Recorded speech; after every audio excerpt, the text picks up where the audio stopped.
विमान आसमान में सामान्य रूप से उड़ गया है।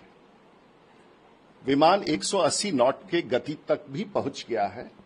ये प्रारंभिक रूप से दिखाता है कि विमान अपने प्रारंभिक चरण में यात्रा और उड़ान के लिए पूरी तरह से सक्षम था। दोनों फ्यूल स्विच ऑन पोजीशन में थे, यानी कि अपनी जगह पर थे जहां उन्हें होना चाहिए विमान चलाने के लिए। पायलट ने अपने इंजन के पावर को कम होते हुए देखा है। सबसे पहले तो मैं आभार व्यक्त करना चाहूंगा भारत की सरकार का और नागरिक विमानन मंत्रालय का और AIBB का, जिसने अपनी प्रारंभिक प्रतिवेदन देश के समक्ष और दुनिया के समक्ष रख दिया है और जो 1 माह का कार्य अवधि था उसके भीतर रख दिया है। इसलिए बड़ा विश्वास है देश की सरकार और देश के तंत्र पर, जिन्होंने ये प्रतिवेदन रख दिया है। और ये प्रारंभिक प्रतिवेदन है और इसमें कुछ तथ्य ऐसे उजागर किए गए हैं जिसमें पूरे घटनाक्रम में विमान में क्या तकनीकी कारण थे जिसके कारण ये दुर्घटना हुई और कप्तानों ने क्या क्या कदम उठाए और क्या क्या परिस्थितियां थीं, उसके बारे में पूरी तौर से उल्लेख किया है। और इसमें प्रारंभिक रूप से जो प्रतिवेदन AIBB का प्राप्त हुआ है उसमें यह स्पष्ट रूप से कहा गया है कि विमान के भीतर जो इंजन स्टार्ट करने का जो स्विच होता है, बोइंग का कुछ अलग होता है, एयरबस का कुछ अलग होता है। बोइंग में फ्यूल कंट्रोल स्विच जिसे कहते हैं, उसे ऑन करने के साथ साथ इंजन स्टार्ट होता है। एयरबस में ये इंजन 1 और इंजन 2 के रूप में स्टार्ट होता है। अगर 320 विमान की बात करें, हम यहां बात कर रहे हैं बोइंग 747 ड्रीम लाइनर की, जिसके दुर्घटना के कारण इतनी बड़ी हादसा अहमदाबाद से लंदन जाने वाली फ्लाइट की हुई है। जो प्रारंभिक प्रतिवेदन है, विमान उड़ने के लिए एक प्रारंभिक दौड़ और स्पीड होता है जिसको हम लोग रोटेशन स्पीड कहते हैं, V1, VR, V2।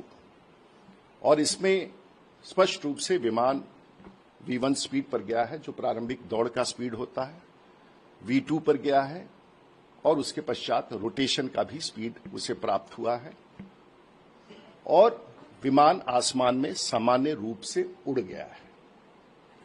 विमान 180 नॉट के गति तक भी पहुंच गया है। ये प्रारंभिक रूप से दिखाता है कि विमान अपने प्रारंभिक चरण में यात्रा और उड़ान के लिए पूरी तरह से सक्षम था।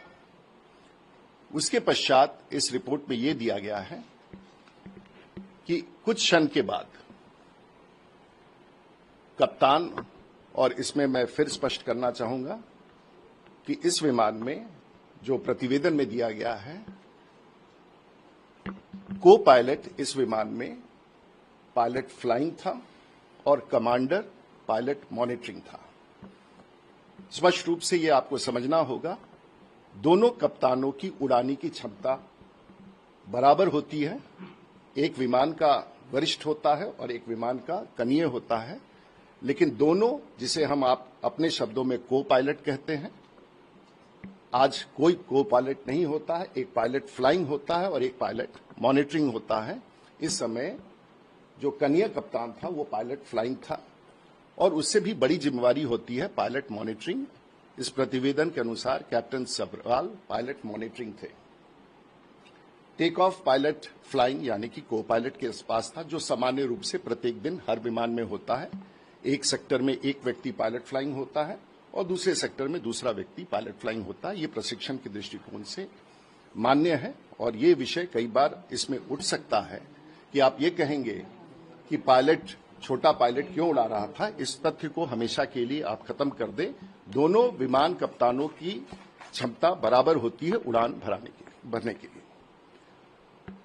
इसमें जो तथ्य आए हैं, जो फ्यूल कंट्रोल स्विच है, क्रैश के बाद जो AIBB ने पता लगाया है और देखा है, दोनों फ्यूल स्विच ऑन पोजीशन में थे, यानी कि अपनी जगह पर थे जहां उन्हें होना चाहिए विमान चलाने के लिए। लेकिन कुछ तथ्य उसके प्रारंभिक तौर पर हैं जो इस बात को इंडिकेट करता है कि पायलट ने अपने इंजन के पावर को कम होते हुए देखा है। मैं फिर से दोहराऊंगा कि पायलट उड़ान भरने के समय कप्तानों ने इंजन की पावर को कम होते हुए देखा है और रिपोर्ट में इसे फ्यूल से इसे तेल से जोड़ा गया है जो इंजन स्टार्ट करने में होता है। जब ऐसी कोई परिस्थिति होती है तो दो संभावनाएं, ऐसा लगता है कि दोनों इंजन फ्लेम आउट हो गए। फ्लेम आउट का मतलब होता है, वैमानिक शब्दों में उसे फ्लेम आउट कहते हैं, लेकिन सामान्य शब्दों में इसे कहते हैं कि इंजन बंद हो गया। और जब ये होता है तो दो संभावनाएं होती हैं और हर विमान में एक रिडंडेंसी होता है कि अगर ऐसा होगा तो ये कदम विमान या तो स्वतः करेगा, जो उसके कंप्यूटर करेंगे, और या तो कप्तान करेगा। यहां जो एसओएस इमरजेंसी के लिए होता है कि बोथ इंजन्स फ्लेम आउट। हम फिर से आपको रिपीट करेंगे, दोनों इंजन जब बंद होते हैं तो बोइंग में कप्तानों का मेमोरी आइटम होता है, बहुत कम समय होता है, वो सिर्फ याददाश्त से किया जाता है और इसका प्रशिक्षण लगातार किया जाता है